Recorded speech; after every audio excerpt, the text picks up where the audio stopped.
NgoMbasa ka-2019, kwabikwa ukuthi owesifazane owayeneminyaka elinganiselwa e-30 kanye nengane enezinyanga eziyi-18 balahlekile.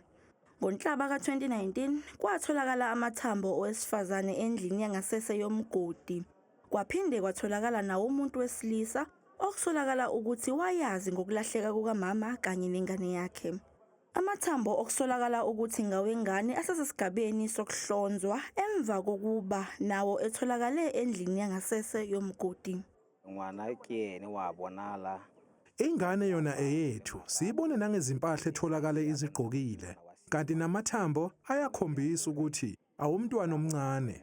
Kodwa sisazolinda ulimphumela yolibofuzo bese siyamngcwaba ngendlela efanelekile. Ne ka rona ra dumela gore ke yene re tla tshwanna ke gore re mo hitle morago ga mo.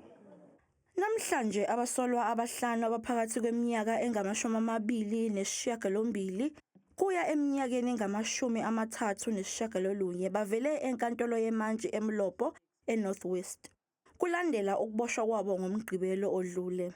Kodwa-ke icala libe sehlehliselwa kusasa lapho kulindeleke ukuthi abasolwa bafake isicelo sebheyili.